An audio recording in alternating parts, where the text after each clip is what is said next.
tragedia, poder, desgracia y ambición son 4 cosas que podrían representar a los villanos que vimos en la saga de Resident Evil.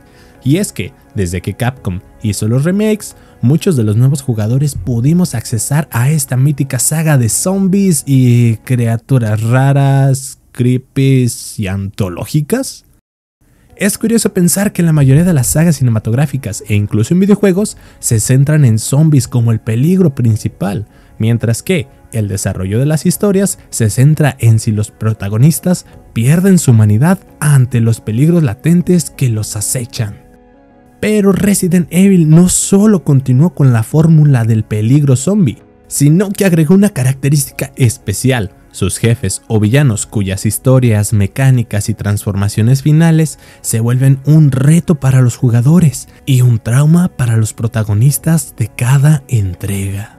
¿Por qué los villanos de Resident Evil son tan memorables? ¿Alguna vez te has preguntado por qué se convierten en criaturas gigantes? ¿Y qué representan los distintos tipos de villanos que vemos en toda la saga?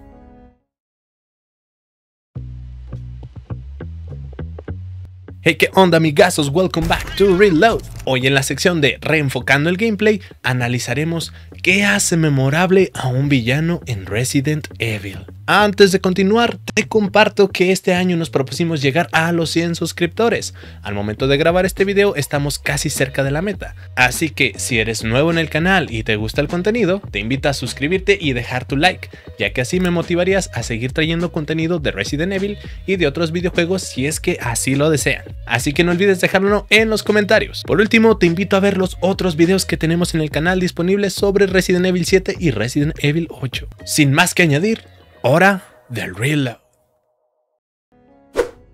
Capítulo 1.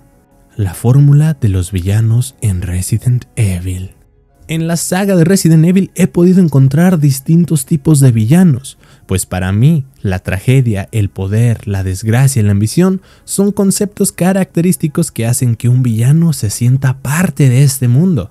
Además de que terminar transformado en una criatura gigante suele ser la regla. Para dar a entender estos puntos analizaremos a cada uno por separado, pero sí debo mencionar que en este video me basaré solamente en los remakes que Capcom nos ha dado hasta ahora, ya que si bien conozco las historias y el lore de los juegos originales, no me gustaría hablar de algo que no he jugado o experimentado de primera mano.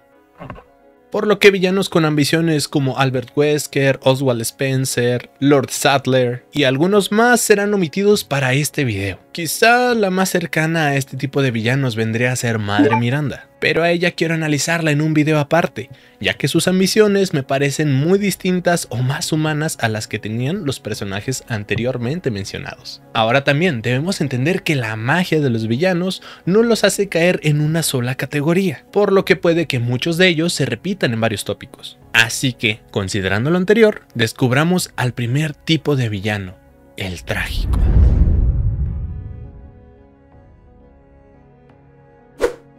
Capítulo 2. Origen trágico. La tragedia es algo que acompaña a la mayoría de los villanos de la saga, por no decir que todos, pero es más evidente en algunos casos.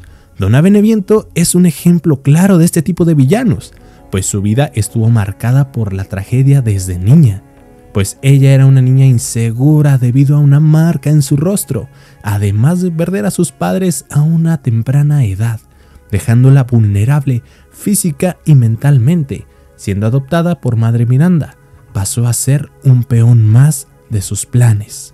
Otro ejemplo podría ser Evelyn de Resident Evil 7, pues ella es una niña creada para ser un arma biológica para las conexiones.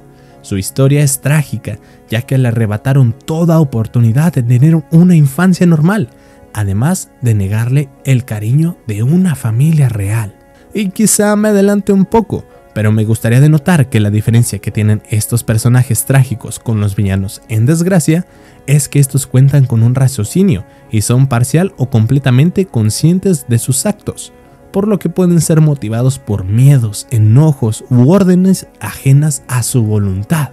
Este tipo de villano me parece uno de los más tristes, porque son personajes que perdieron cosas importantes y como un efecto dominó, una cosa llevó a la otra hasta perecer siendo monstruos.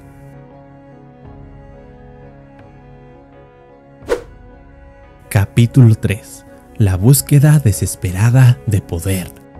El villano en búsqueda de poder suena muy similar al villano con ambiciones, pero hay algo muy puntual que sí los hace distintos. Si bien este concepto puede ser algo ambiguo, hay personajes que nos ayudan a entender mejor cómo esta búsqueda de poder se adapta a cada personaje, pero siempre manteniendo una misma base: la búsqueda de poder para salir de una situación peligrosa, frustrante o de algún peligro potencial.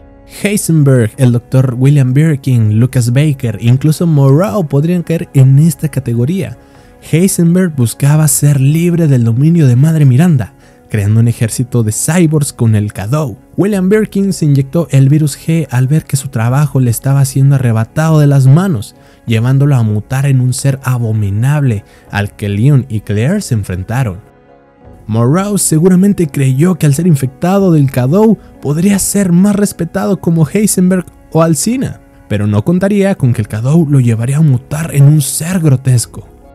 Y el caso de Lucas, creo que este podría ser categorizado como uno especial entre este grupo de villanos, ya que si bien se inyecta una dosis más grande del hongo al estar acorralado por Chris, Lucas ya era un psicópata cruel.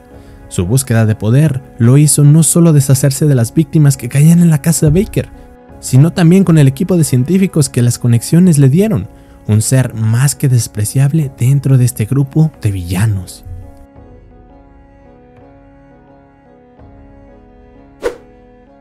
Capítulo 4. Villanos que persiguen al jugador. Este tipo de villanos son los más recordados entre todas las entregas, pues son los encargados de darnos más tensión al perseguirnos incansablemente. Y es que me atrevería a afirmar que todos los que hemos jugado algún Resident Evil nos hemos asustado al encontrarnos de sorpresa con alguno de estos personajes. En mi particular caso fue con Mr. X, quien me dio uno de los sustos que más tensión me han dado, al punto de encogerme y sujetar el control con mucha fuerza. Pues en una parte de Resident Evil 2 Remake, este aparece atravesando una pared mientras recorríamos el pasillo con Leon. También he escuchado por parte de amigos y varios comentarios de internet que esa sensación de persecución suele ser superior al miedo que te da un jumpscare, por lo que este tipo de villanos agregan un toque más profundo al peligro que sentimos al jugar. En este tópico encontramos al más famoso o popular de todos, Nemesis. También Mr. X y personajes más actuales como Jack Baker y Lady Dimitrescu. Sin embargo, he notado que en algunos de estos perseguidores existe una característica bastante triste, la cual veremos en el siguiente punto. Capítulo 5. Villanos sin voluntad. Personajes como Jack Baker sin duda entran en la categoría de villanos persecutores, pero tienen una característica que los hace diferentes a personajes como Lady Dimitrescu, y es su nula voluntad o control de sí mismos. En Resident Evil 7 vimos ese limbo que compartían Ethan, Jack y Zoe. El mismo Jack nos menciona que no quería herir a Ethan, pero la voluntad de Evelyn se interponía en su dominio propio. Podría parecer que pocos villanos en la saga comparten esta categoría con Jack, pero en casos como Nemesis, Mr. X e incluso los zombies, Lycans, holomorfos y demás seres infectados logran entrar en esta categoría, ya que si lo pensamos, no sabemos a quiénes tomaron para hacer a Nemesis o a Mr. X, no sabemos quién era la persona detrás de cada monstruo infectado, no sabemos cuáles eran sus vidas, sus metas, su manera de ver al mundo. Y eso para mí es la desgracia de estos personajes. Con esto en mente, pasemos a otro de los tópicos más interesantes en los villanos de Resident Evil: su transformación final. Capítulo 6. Las transformaciones gigantes. Cuando hacemos bastante daño a los enemigos o estamos ya en la recta final del juego, es un clásico que los villanos se transformen en una criatura gigante. Y si bien tiene sentido a nivel gameplay, pues ya hemos pasado por enemigos que podríamos considerar normales, el hecho de cerrar con un villano gigante suena terrorífico y retador. Pero a nivel de películas, Resident Evil no tiene mucho sentido. Pero como en este canal nos tomamos en serio hasta las cosas más insulsas, ¿Qué significado o qué trasfondo le podríamos encontrar a estos villanos que se transforman en criaturas gigantes? Para los creadores de los virus principales, sin duda representa algo desmedido, al creerse una clase de dios, buscando mejorar al ser humano como lo hizo Spencer, el ego en el Dr. Birkin con su trabajo en el virus G, un ego que lo hizo inyectárselo a sí mismo, la ambición desmedida de empresas como Las Conexiones, la cual destruyó muchas vidas inocentes en Luisiana y en la villa de Resident Evil 8, eso hasta donde sabemos. Inclusive podríamos verlo como una pérdida total de identidad, pues estos personajes se distorsionan totalmente y comienzan a desatar todo su poder sin contenerse. Esto me parece muy puntual en personajes como Heisenberg, pues su meta era eliminar a Madre Miranda y ser libre de su control, pero en el enfrentamiento final con Ethan pierde la cordura y se transforma en un monstruo máquina terrible, perdiendo su meta y su identidad en el proceso. Hasta ahora hemos visto muchas cosas que definen a los villanos en Resident Evil, pero ¿qué es eso que los hace tan icónicos? ¿Qué hace icónico a un villano? Algo que hace icónicos y memorables a estos villanos es la humanidad que ellos aún conservan. Jack Baker en el juego es representado como una máquina imparable, pero es hasta que conocemos qué está pasando en realidad con él y su familia que es cuando pude empatizar con él, más que con cualquier otro villano de la saga. El hecho de que le pida a Ethan que rescate a su familia, o cuando aún está transformado en un monstruo gigante, llora por la muerte de su querida esposa Margaret. Evelyn, una niña que solo buscaba una familia, una niña que buscaba afecto, una niña con una psique destrozada, una que arruinó la vida de mucha gente y solo por las ambiciones de una compañía ruin. Donna Beneviento, una niña con una vida marcada por la soledad y la inseguridad, manipulada para complacer los planes de una persona a quien realmente no le importó su destino. Un némesis cuya mente fue destruida para perseguir a los Stars, borrando cualquier rastro de quién fue esa persona en realidad. Una Lisa Trevor cuya vida fue arrebatada y destinada a vagar como un monstruo por culpa de gente ruin. Ahora, sé que no todos los villanos llegan a ser icónicos o memorables, o incluso llamativos. Muchos de ellos son seres ruines, que causan desprecio y un malestar. Pero realmente creo que los que logran quedarse en nuestra mente es por esa vulnerabilidad que se esconde detrás de ellos. Y es que alguna vez escuché que los monstruos que vemos en series, películas o videojuegos logran ser deshumanizados debido a que pierden toda la apariencia humana. Llegan a ser deformados al punto que en el subconsciente ya no logramos sentir empatía por ellos. Pero aunque algunos monstruos en Resident Evil se vean grotescos y deformes, estos lograron destacar empatía en mí como jugador, lo que me hizo reflexionar y pensar que ellos alguna vez fueron humanos, con sueños, con esperanzas de una mejor vida, algo que para mí hizo que la saga Resident Evil destacara de entre muchas otras, y en mi sincera opinión, fue lo que me hizo querer y buscar jugar cada entrega disponible. Porque descubrir que aquello que tiene un afán de asustar muchas veces fue una víctima al estar en el momento y en el lugar incorrecto.